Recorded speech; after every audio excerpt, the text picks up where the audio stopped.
It's my pleasure to read Joe's bio.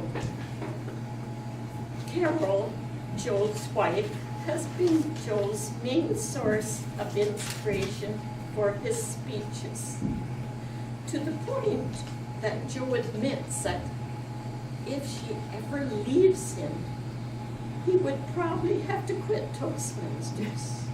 But then again, that might make a great speech for the International Speech Contest.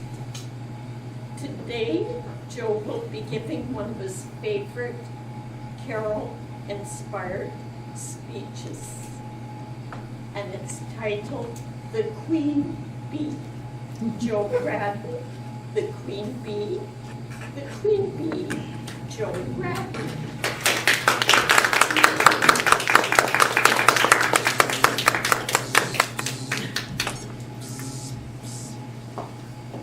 Hi, fellow Toastmasters. How you doing? Great. Great. Were you wondering what I was doing? Yes. I was helping my wife garden. Let me explain. It all started 15 years ago. My wife Carol and I purchased a new house with a large backyard, for the kids to play, but also to plant a vegetable garden. Carol loves gardening. She asked me to till a little corner of it. A 1,500 square feet little corner. When I finally finished tilling, I fertilized, adding cow manure, sheep manure, compost, until I got a nice, rich soil. Then Carol set up to plant. And she planted everything. Tomato, potato, zucchini, you name it, she had it. I then set up the sprinklers and waited. It didn't take very long, like 2-3 weeks. Started to have a nice garden. Could eat some of the salad, the baby onions, the radishes. But there was no signs of the fruit. No tomatoes, no cucumbers, no zucchinis or green peppers. Nice plants with some flower. Waited a few more weeks.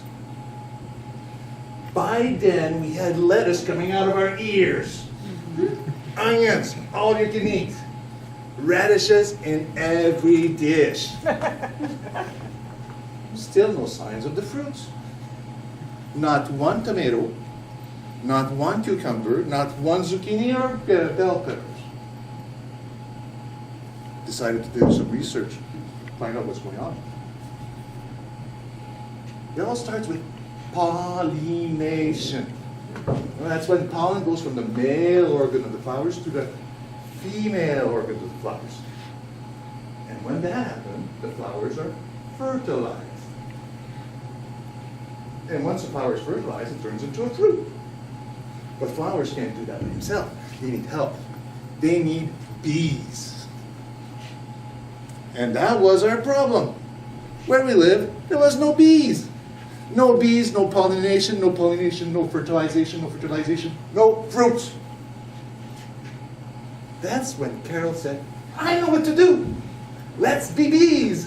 Let's bing bang our flowers.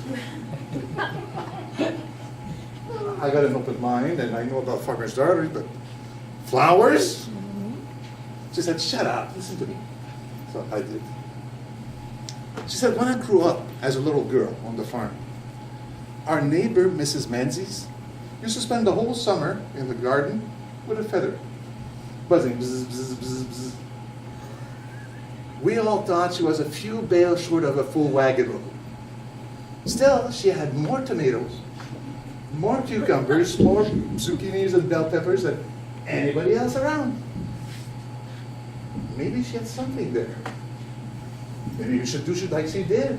Let's find some feathers and let's be bees. Does that sound crazy to you? No. No. No?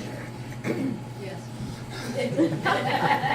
Well, maybe. But believe me, it works. Carol can now be seen in the summer and those summer in the garden, buzzing from flowers to flowers, listening to her favorite singer, the Bee Gees. Sometimes the Beach Boys, but never the Beatles. Carol is not a wannabe bee. Every time, to my bewilderment, fruits will appear after a day or 3. That's not too shabby. The ritual now begins every spring where Carol does a beeline to the beach to beachcomb for the perfect feather. Being the good bee that I am, I help my honey. When she finds that perfect feather, she just beams. Then does a second beeline, this time for the garden. There I know the letter B. Everybody knows that. What's worse than being a fool is fooling with a bee. There she buzzed from flowers to flowers, a feather in her paws. Tomatoes, zucchinis, cucumbers she does without pause. And then, uttered, that was. Some say that Carol no longer need to be a bee, that there is now plenty of bees to be seen. Well, maybe. Still to them I say, buzz off, buzzkillers. To be or not to be a bee is not to be questioned. The truth stings, and the truth is, in our garden, Carol is the queen.